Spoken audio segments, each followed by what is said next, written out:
오늘 하나님 말씀 요한 1서 3장 1절에서 12절까지 말씀으로 제목을 하나님을 안다고요?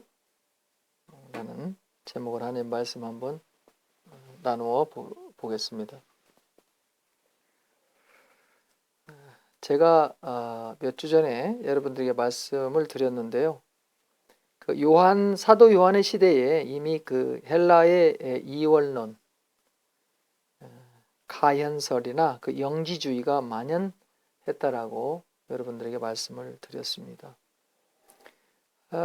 이들은 사람을 몸과 영혼으로 나누어서 생각을 하였습니다. 특히 이들은 하나님을 얻기 위해서 마음을 잠잠히 해야 한다고 생각하고 육체의 일을 억제하고 또는 제한해야 한다고 주장을 하였습니다. 즉 육체가 원하는 여러 가지 욕망들과 그 욕망들로부터 일어나는 세상의 여러 가지 일들에서 떠나야 마음이 열린다라고 그렇게 이들은 생각을 했습니다. 영지주의를 간단히 복습합니다. 악한 육체의 그 신적 존재인 그 스파크나 씨앗이 이미 심겨져 있다고 이렇게 시작을 하죠. 이들은. 그래서 악한 몸에 이것들이 가두어져 있는 상태라고 말을 합니다. 그래서 육체에 가두어진 이런 신적인 존재, 즉 스파크나 씨앗, 이러한 신적인 이런 존재가 어떠한 신비한 영지나 신비한 어떤 지식으로 이런 신적 존재가 잠자고 있는데 깨워지게 되면 이렇게 깨워지게 된 이러한 신적 존재가 그 사람을 그걸 담고 있는 사람을 어떤 초월적 영적 영역으로 자리를 잡게 한다라고 이들은 이야기를 하는데요.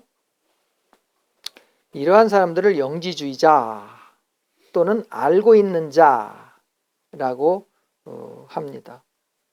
그래서 이들은 지속적으로 신비의 영지에 그러한 새로운 통찰력을 이렇게 받는다, 그렇게 이야기를 하고 있고요.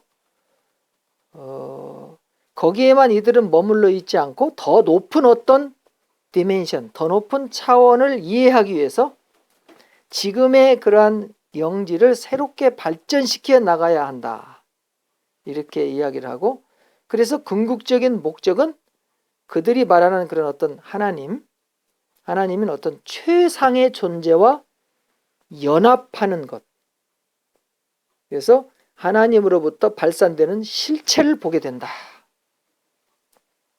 그래서 이것을 더 이상 추구하지 않을 수 있는 완전한 상태에 이르는 것이 영지주의의 궁극적인 목적이라고 이렇게 이들은 말합니다. 이제 이들은 구원을 받는 것이 믿음이 아니라 어떤 지식으로 구원을 받는다, 이렇게 말을 하고 있습니다. 오직 신비로운 어떤 지식으로만 구원을 얻을 수 있고, 이런 신비한 지식을 가지는 자를 영적으로 성숙한 자들이라고 그렇게 말을 합니다. 그래서 이들의 그 영지주의의 큰 특징은 금욕을 지나치게 행한다. 그 에스테틱 라이프, 금욕을 지나치게 행하여서 영의 지배를 받으려고 노력한다는 거예요. 즉 몸이 영혼을 어둡게 함으로 몸을 죽여서 영을 맑게 한다, 이렇게 생각을 한다는 것이죠. 그래서 오늘날에도 문화의 차이로 옛날에 그들이 옷만 이렇게 바꾸어 입고 다른 형태로 나타나고 있다고 말씀을 드렸죠. 근데 그들이 그 원인은 다 똑같다, 이렇게 말씀드렸습니다. 요즘은 좀 덜한 것 같은데 그 뉴에이지가 한참 유행할 때가 있었어요. 그 뉴에이지 무브먼트라고 하고 그랬는데, 또 불교들도 마찬가지예요. 하여튼 기독교를 제외한 모든 종교들은 거의 다 이렇게 비슷합니다. 사람 안에 신성한 존재가 가두어져 있다, 이렇게 이야기하죠. 그래서 사람이 부처가 될 수 있다. 이렇게 이야기하는 것이 불교입니다. 사람이 신이어서 사람이 몸을 잠잠하게 할 수 있는 어떤 그 음악이나 그림이나 말이나 등등을 사용해서 그 사람의 마음을 조정할 수 있다고 생각하는 것이 마인드 컨트롤이잖아요. 이런 것들이 다 뉴 에이지 무브먼트의 종류들입니다.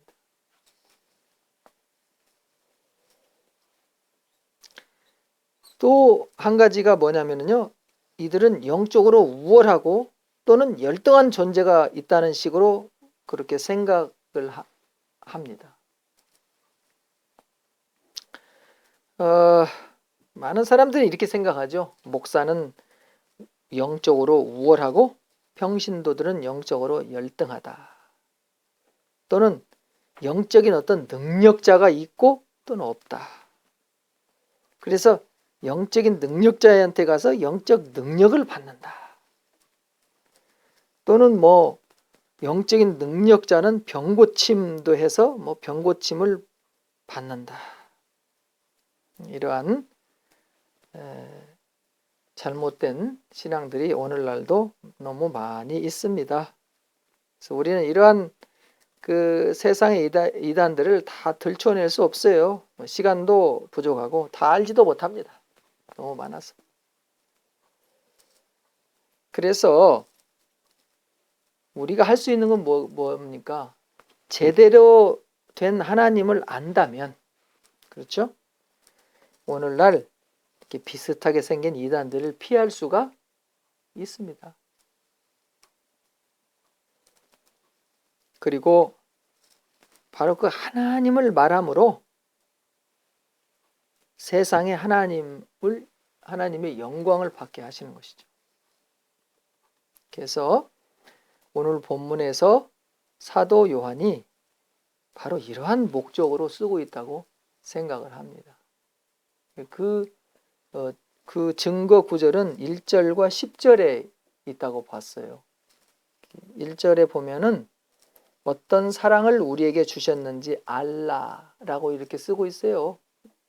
1절 이렇게 보시면서 10절에 보면은요, 이런 말을 쓰시고 있습니다.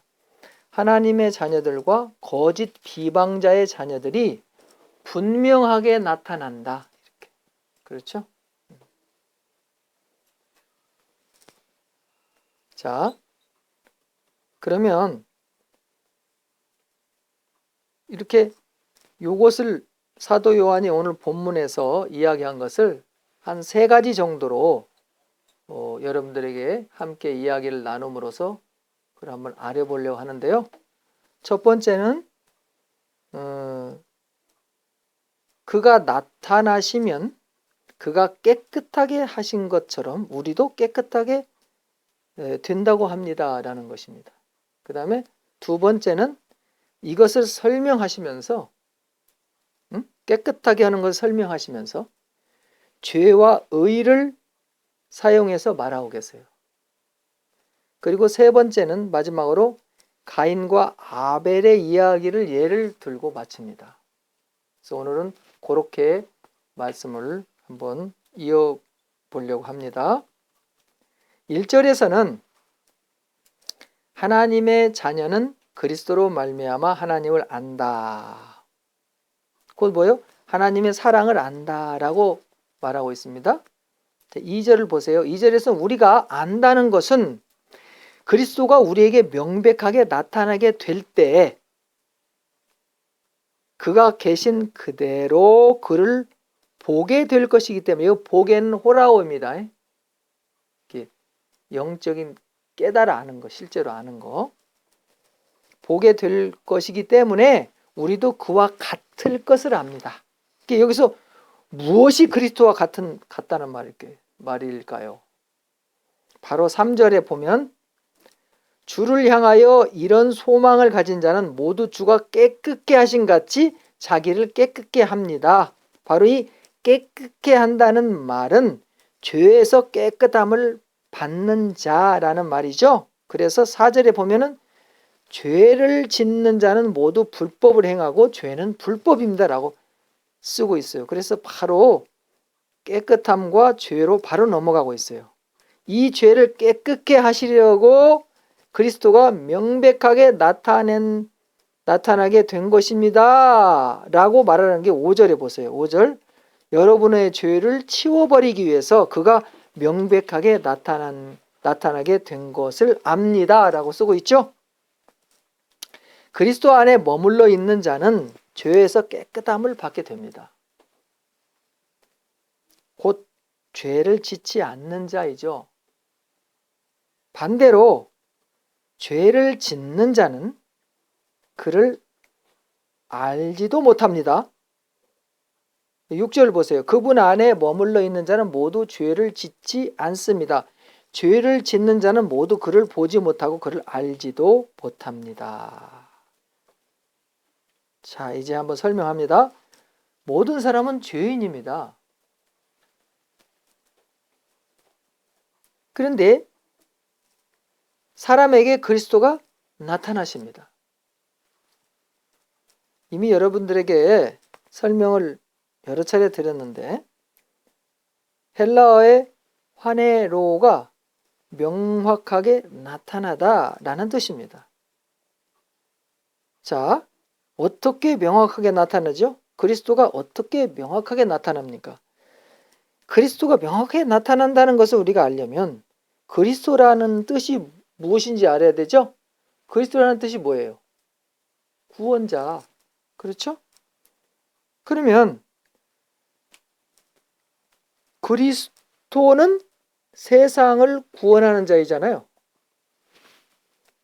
그러면 그 세상을 구원하는 그리스도가 나에게 왔을 때는 나의 반응은 뭐겠어요? 아, 이분이 구원자구나 라고 말할 때 바로 나에게 하는 말은 뭐겠어요?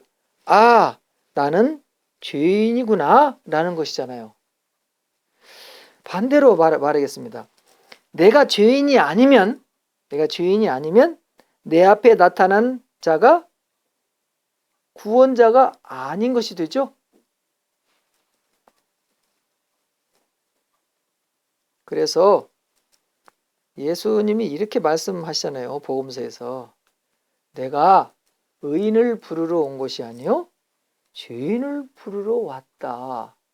여러분 그 구절 기억나시죠? 바로 그와 같은 것입니다. 자, 여러분 죄가 무엇이죠?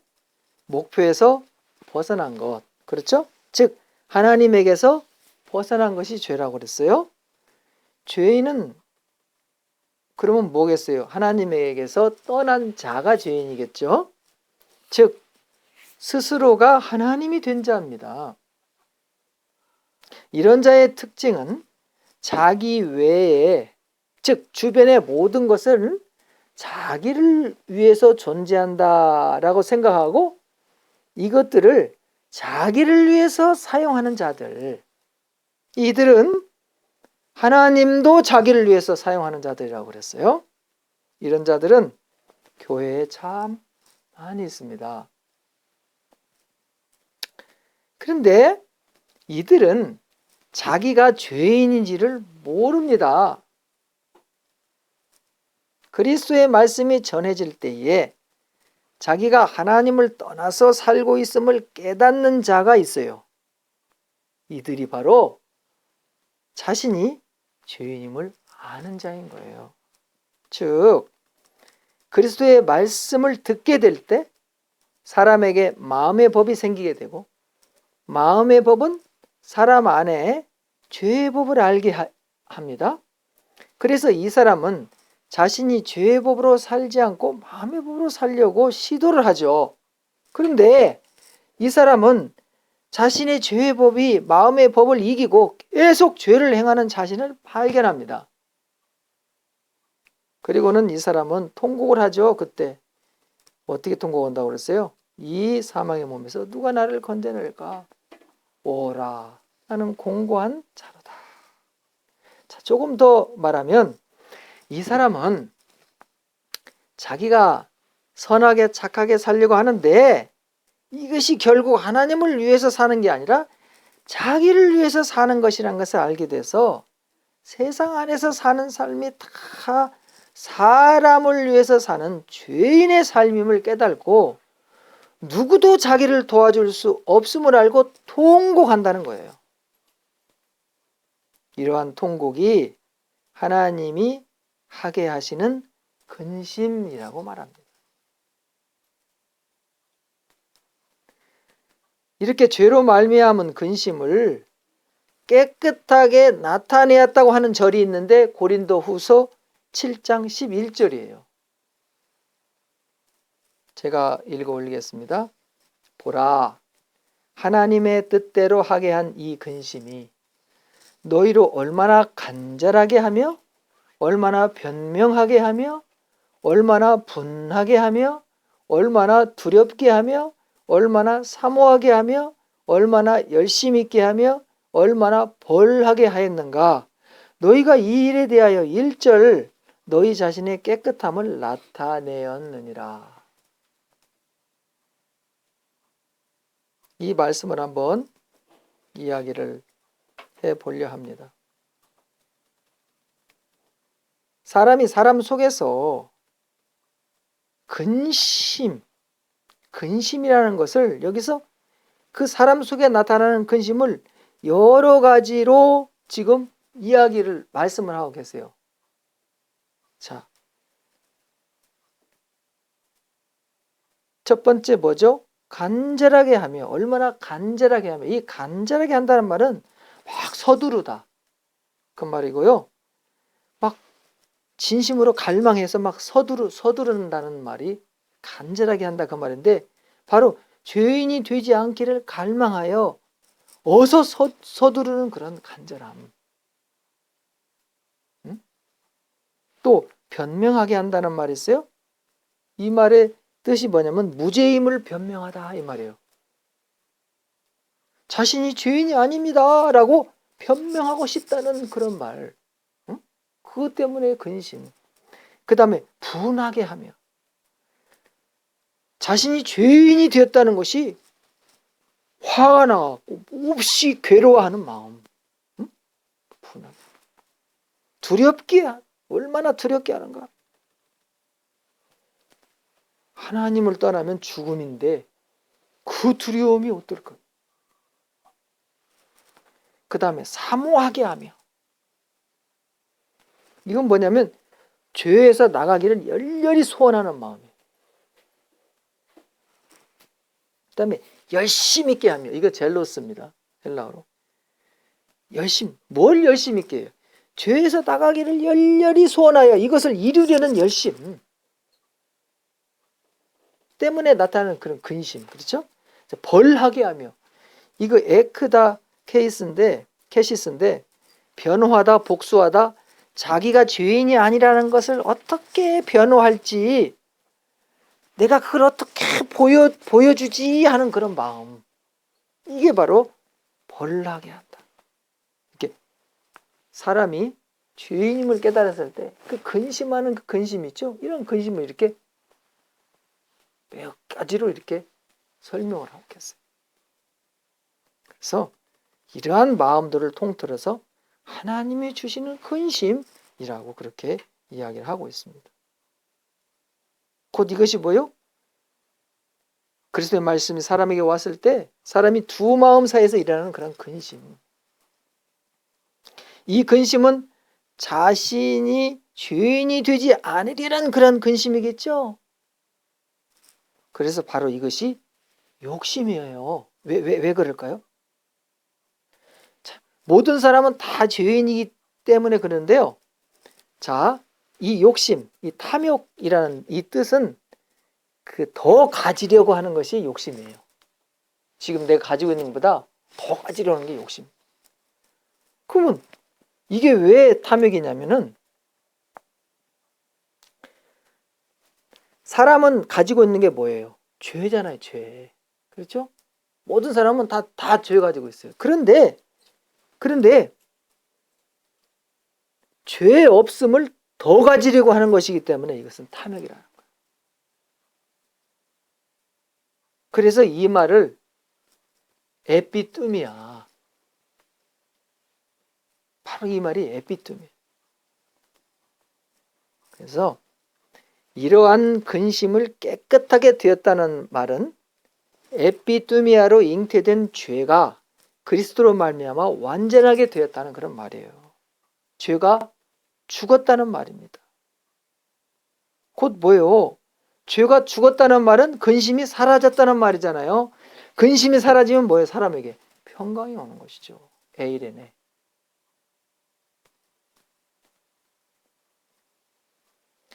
예수 그리스도가 분명하게 나타나셨습니다. 그리스도가 나타나시면 죄인과 의인이 분명하게 나타나게 돼요. 진실과 거짓이 나타나게 돼요. 즉 그리스도가 계시는 곳에 심판이 일어납니다. 심판은 나누다 그 말이에요. 쪼개다.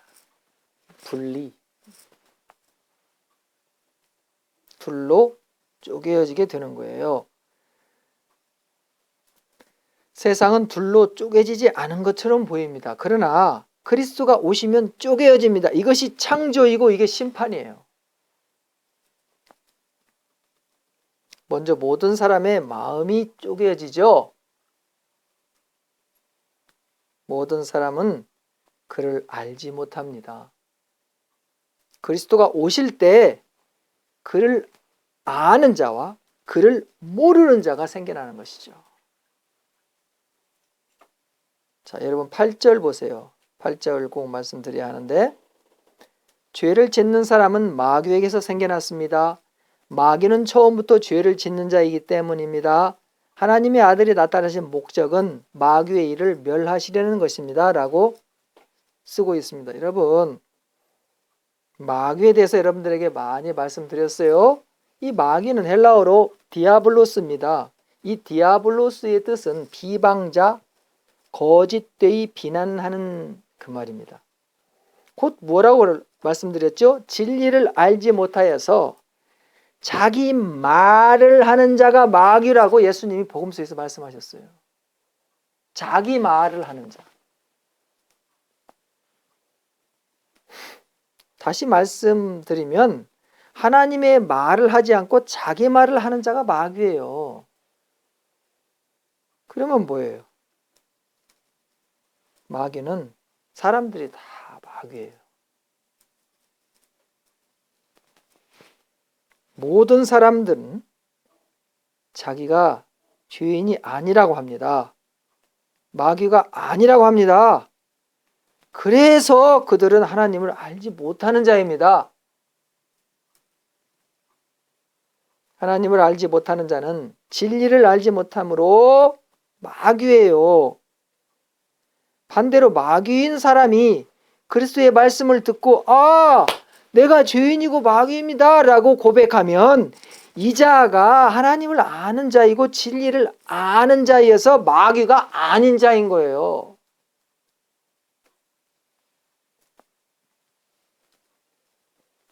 거짓 비방자인 사람은 처음부터 죄를 지은 자입니다. 하나님의 아들이 명백하게 나타난 것은 거짓 비방자인 사람의 일을 멸하려 할까요? 풀어주어야 할까요? 여기서 멸한다는 말은 없어요. 풀어준다라는 말인데, 그렇게 이렇게 의역해서 쓸 수는 있겠죠? 하나님을 떠나 사는 사람의 일은 무엇일까요? 하나님이 사랑, 평화, 자유라면 사람은 뭐겠어요? 반대로 미움, 불화, 억압이겠죠? 즉 사람의 일은 다 자기를 꽁꽁 묶어서 감옥에 넣어서 죽이는 일이에요. 사람의 일이라는 건 다. 그래서 그리스도가 나타나면 어떤 일이 일어나죠? 그리스도가 나타나면 사람은 맨날 한다는 일이 꽁꽁 자신을 묶어서 죽이는 일인데 그리스도가 나타나면 어떻게 했어요? 이것을 풀어주어서 자유롭게 하시겠죠. 그렇죠? 그 말씀이 8절 말씀이에요. 하나님의 사랑인 예수 그리스도가 세상에 나타나면 이처럼 사는 역사가 일어납니다. 또는 하나님의 자녀인가 거짓 비방자의 자녀인가가 분명하게 나타나는 것이 10절이에요.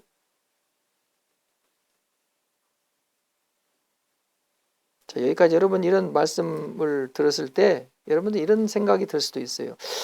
나는 세상에 살면서 그리스도가 나에게 분명하게 나타나셨는가 아닌가? 이 대답을 사도 요한은 12절에서 가인과 아벨의 이야기를 통해서 말하고 있습니다. 자, 이 이야기를 말씀드리기 전에 그 예수님이 말씀하실 때 그 의인들이 예수님께 대답한 말이 있는데 마태복음 25장 37절의 말씀이에요.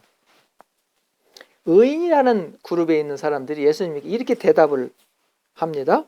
주여, 우리가 어느 때에 언제 주께서 그 줄이신 것, 굶으신 걸 보고 주님께 음식을 대접하였습니까? 주님이 이게 목마르신 걸 보고 우리가 언제 마시게 하였습니까? 이것이 의인들의 대답이라고 그랬어요. 이 의인들의 대답을 조금 더 쉽게 말씀드리면 바로 이런 뜻입니다. 주님 아닙니다. 주님, 저희는요, 저희 이 입만을 위해서, 저희 배만을 위해서 살았지 결코 주님을 위해서 살지 않았어요. 라고 대답하고 있다. 그게 의인들의 대답이라고.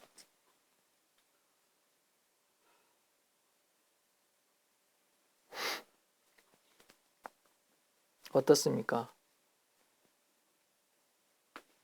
죄인의 고백과 똑같죠? 이런 고백을 하는 자는 자신의 삶 속에서 그리스도가 나타난 자이고 죄를 아는 자인 거예요.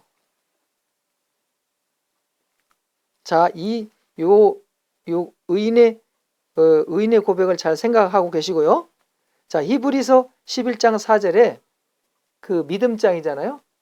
그 믿음이 하시는 일을 한번 봅니다. 믿음이 하시는 일에서 요런 말씀을 하세요. 아벨은 가인보다 더 나은 제사를 하나님께 드림으로 의로운 자라 하시는 증거를 얻었으나 하나님이 그 예물에 대하여 증거하심이라. 그가 죽었으나 그 믿음으로서 지금도 말하느니라. 이 믿음장은 우리가 잘못 생각하면 아벨이 가인보다 믿음이 좋아가지고 이렇게, 그게 아니에요. 이 원어를 보면 믿음이 주어예요. 믿음이 하셨다고. 그것을 잘 아셔야 됩니다. 가인과 아벨의 이야기에서 정말 바른 이해가 필요합니다. 오늘은 다 말씀드릴 수 없고요. 중요한 것 말씀드리면요.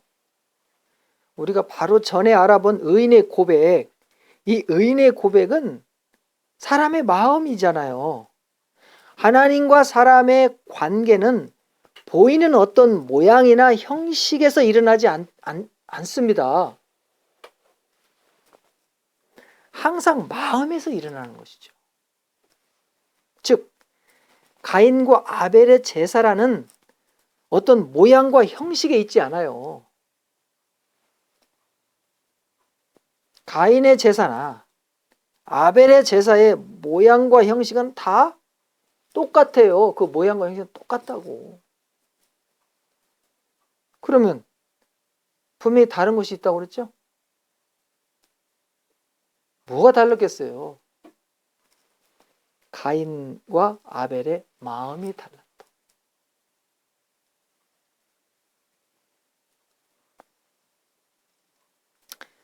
여러분, 가인과 아벨은 다 악한 자입니다.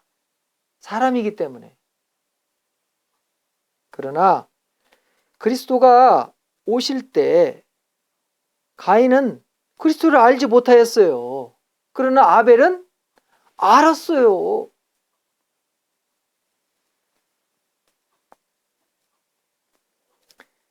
가인의 제사, 하나님께서 우리를 창조하시고 지금도 이 땅에 거하게 하시니 감사하고 고맙습니다.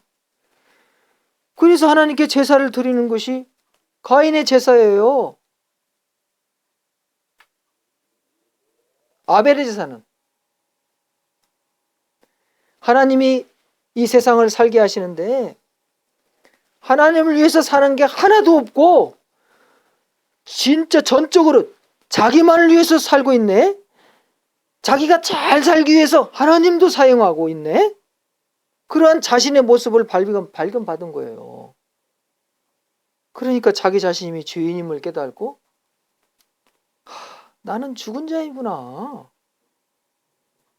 그래서 아벨이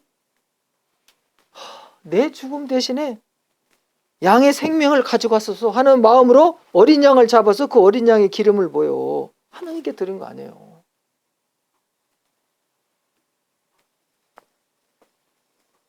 그러한 모양이나 제사 형식이 어디서 마음에서 틀린 거예요. 마음에서. 그렇죠?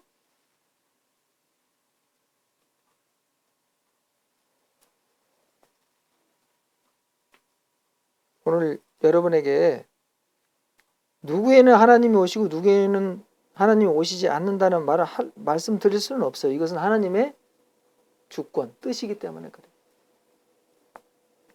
그러나 우리에게 위로가 되는 말씀이 있어요. 로마서 10장 17절 말씀이에요. 그러므로 믿음은 들음에서 나며 들음은 그리스도의 말씀으로 말미암았느니라. 여러분들이 그리스도의 말씀을 듣고 들으면 믿음이 그 그리스도의 말씀에서 난다. 이렇게 말씀하십니다. 그래서 여러분 모두가 그리스도의 말씀을 들어서 하나님의 사랑이신 그리스도를 아는 여러분이 되시기를 기도드립니다. 기도하겠습니다. 하나님, 이 세상에 사는 모두가 죄인이라고 말씀하셨습니다. 그렇습니다. 그런데 하나님께서 사람이 아는 말로 이렇게 성경 말씀을 써서 주셨습니다. 이 말씀 가운데에서 그리스도를 말하게 하여 주시옵시고 그리스도를 말할 때에 우리 모두가 그 그리스도를 아는 자들이 그리스도가 분명하게 나타나 보여지는 자들이 되어서 오라 나는 공고한 자로 이 사망의 몸에서 누가 나를 건져내릴까 하는 그러한 외침의 고백, 회개의 고백들이 일어나는 우리 모두가 되게 하여 주시옵소서. 예수 그리스도 이름으로 기도드리옵나이다.